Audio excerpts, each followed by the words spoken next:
premier tour, donc après les résultats du premier tour, donc à 8 heures, quoi, on va dire que ça s'est passé en trois étapes.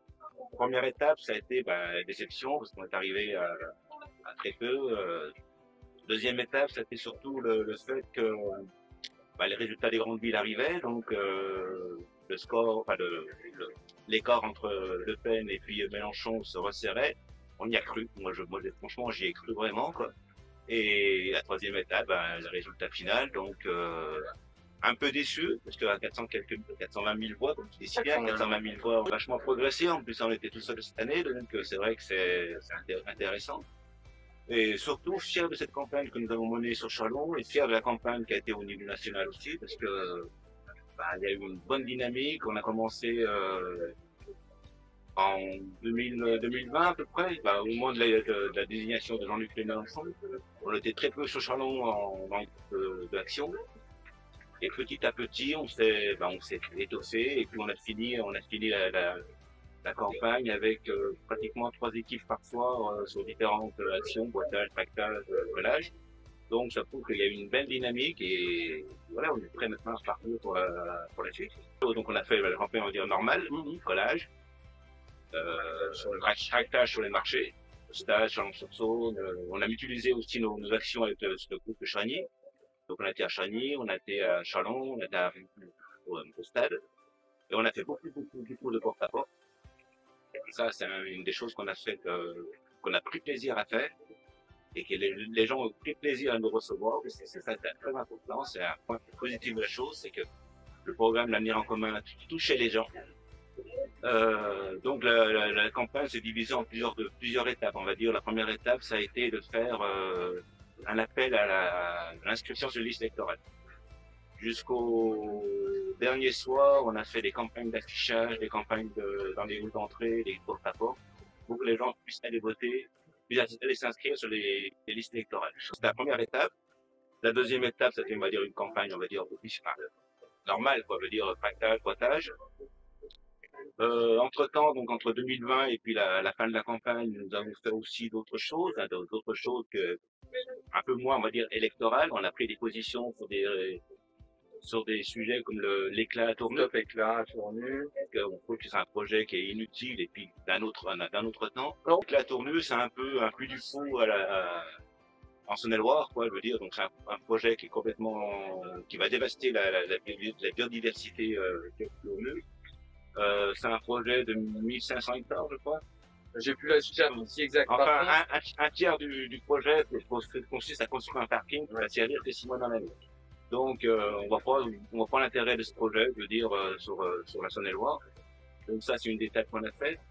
On a fait aussi une collecte de produits de première nécessité au moment de la crise de la pandémie, quand les étudiants étaient vraiment en situation de précarité hygiénique et compagnie. Donc, on a fait une belle campagne de récolte de serviettes hygiéniques pour lutter contre la précarité menstruelle. Donc, on a donné tout ça aux secours populaires pour qu'ils puissent les distribuer aux étudiants. Qu'est-ce qu'on a fait d'autre encore pendant Il y a eu la diffusion débat, certains de nos membres, la diffusion des débats de Debout les femmes. Voilà.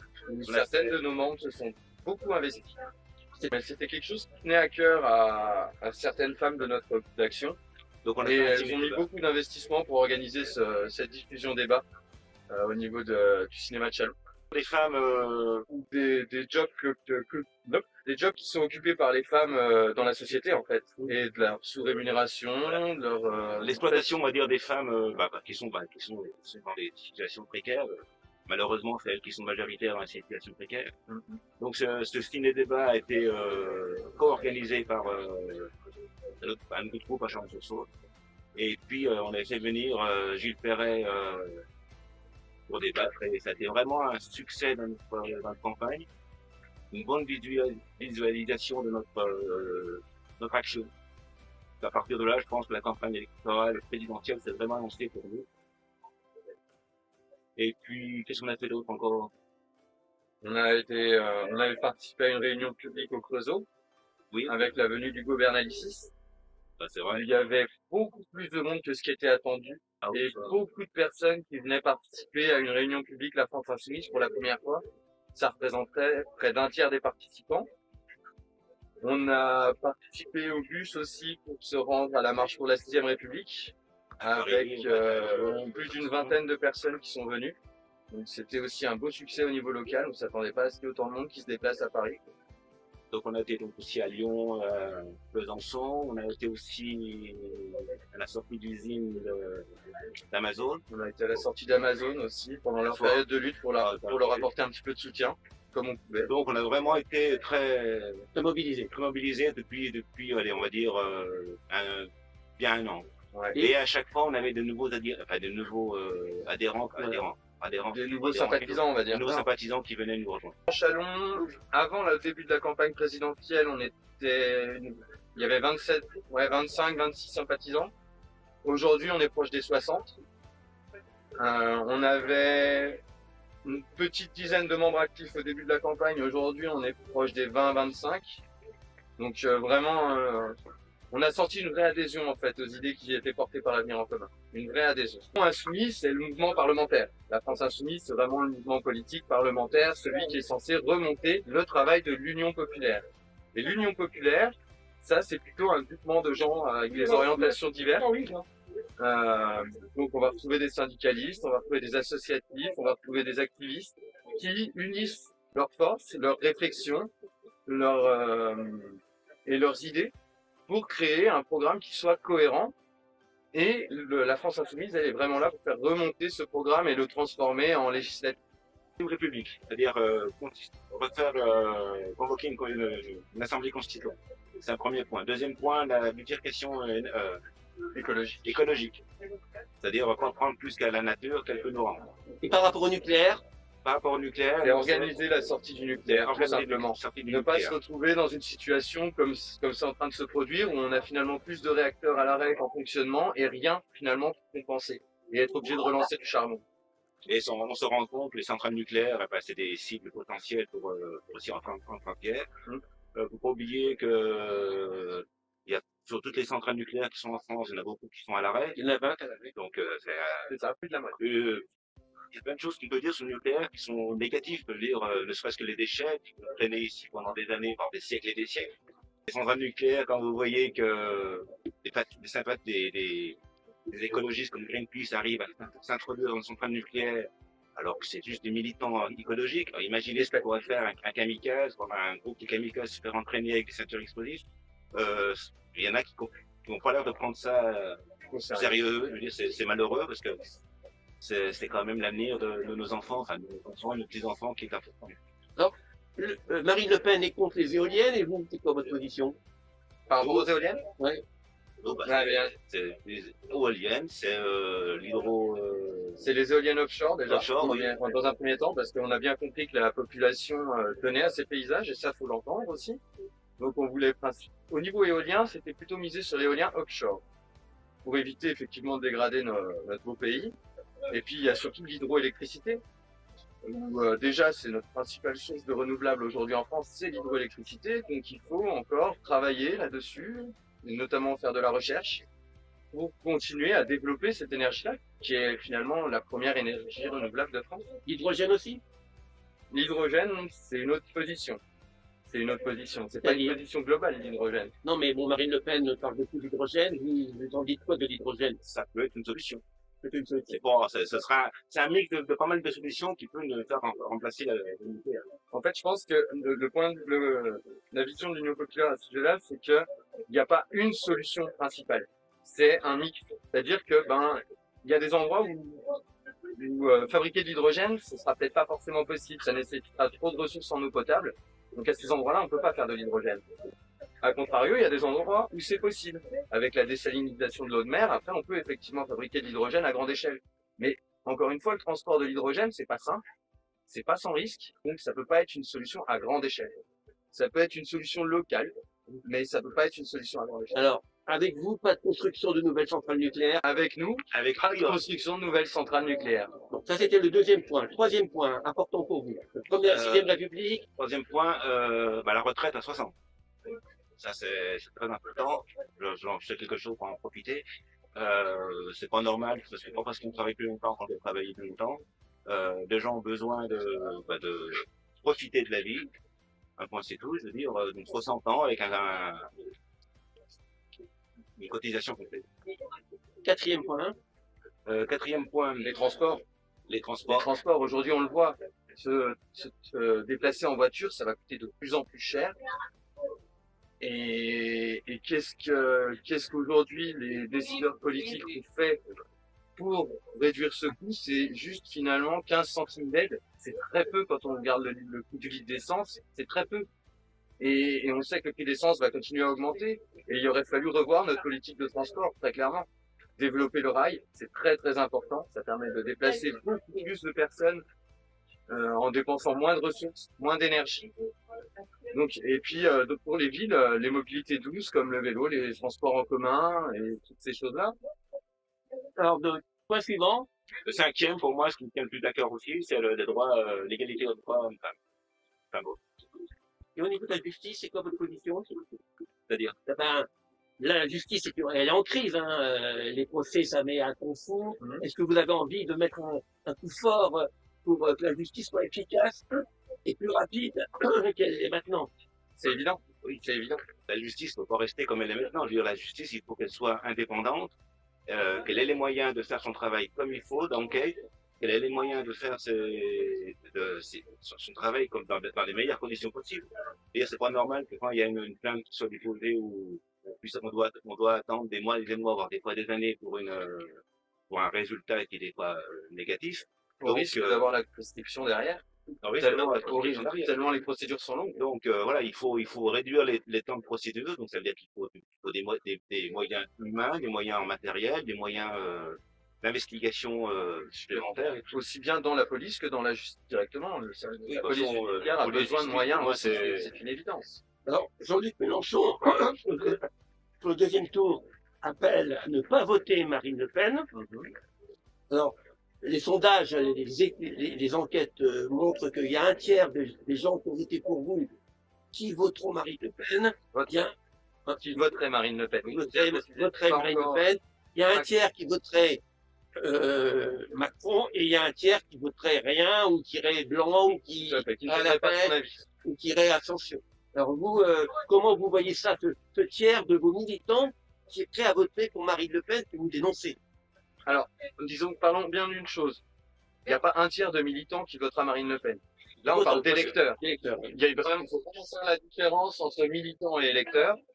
À savoir que nous, les militants, au niveau local, parce que c'est quand leur nom qu'on peut parler, on ne côtoie pas tous les groupes de France, mais au niveau local, on a 0 militants ou sympathisants qui vont voter Marine Le Pen. Et on en a encore discuté hier soir, c'est une évidence.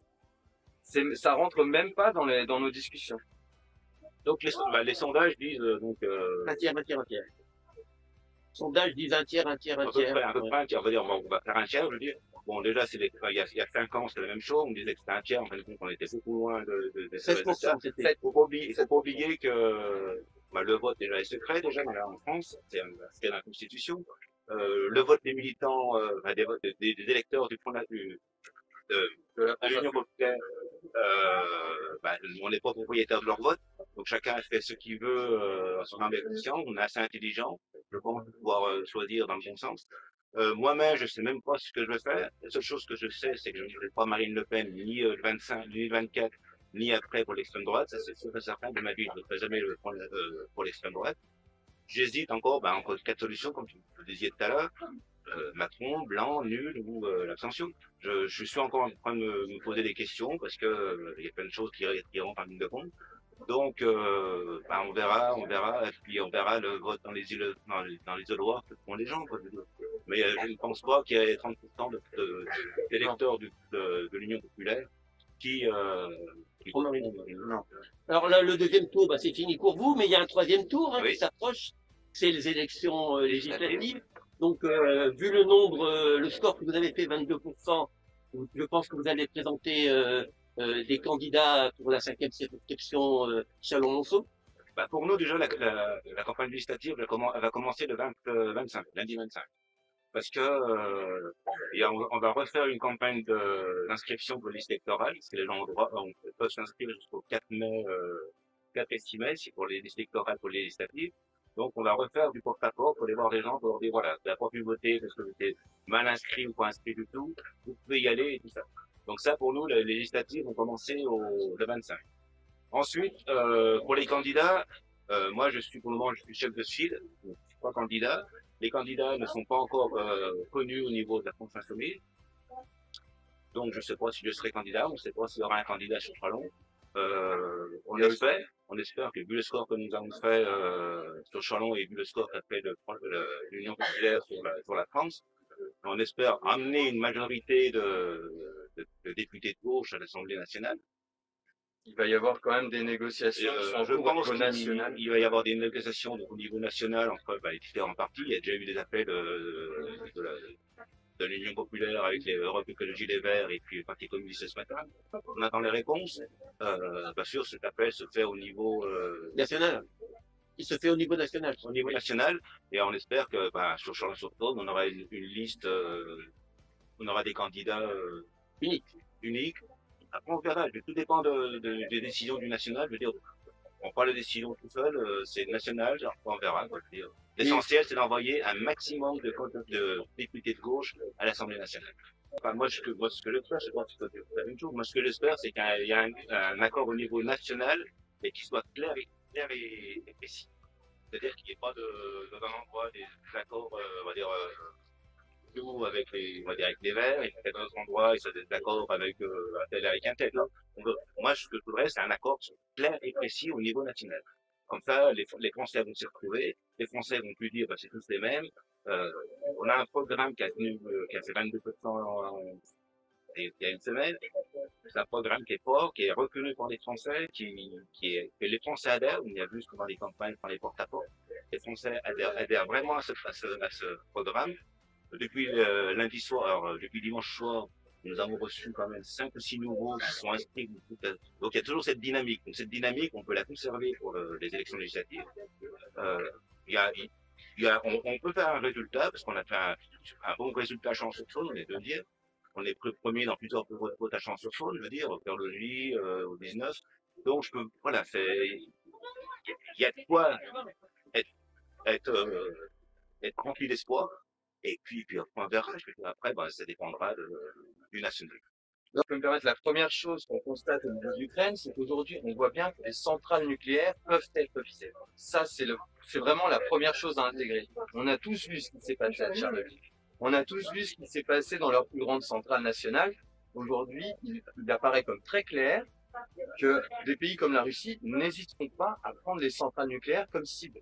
Et ça, faut bien se le mettre dans l'esprit. Non, vraiment. Donc ça, c'est pour les centrales, mais globalement... Alors, moi, je pars du principe comme... il y a un pays qui est en guerre, donc il y a un agresseur qui est Poutine, de ce qui est, et un agressé qui est le pays ukrainien. Donc ça, c'est la situation maintenant. Il y a un agresseur, un agressé. Après, il y a les causes. Qu'est-ce qui a causé soit arrivé à cette situation? Donc les causes sont multiples. Il y a eu un effondrement d'un empire, qui était, je veux dire, en 1989, je suis mieux. Ça, en 1992. Et depuis, on n'a jamais remis les questions des frontières en haut. Voilà, on a laissé faire comme c'était, je veux dire. En ce moment, en Europe, il y a pas mal de pays où il y a des problèmes de frontières. Ne serait-ce qu'en Irlande, il y a des problèmes de frontières depuis la sortie de l'Angleterre de l'Union européenne. Donc, il faudrait déjà refaire une conférence sur les frontières. Ensuite, en face de tout ça, qu'est-ce qu'il y a? Il y a l'OTAN. L'OTAN, est-ce qu'il a encore le droit d'exister? Il a été créé quand même pour contrer l'expansion de l'URSS. L'URSS n'existant plus, est-ce que l'OTAN doit encore exister? Ça, c'est ma question. Ensuite, bon, la France fait partie de l'OTAN. Elle fait partie de l'OTAN, elle a réintégré le commandement sous Sarkozy. Je crois que ce serait une bonne chose qu'on ait faite. Je pense que la France doit rester non alignée. Non alignée. Donc, c'est-à-dire que si on veut que la voix de la France porte comme elle portait avant, il faut qu'on soit prêt à dire, voilà, ça c'est pas bien, ça c'est bien, ça c'est pas bien.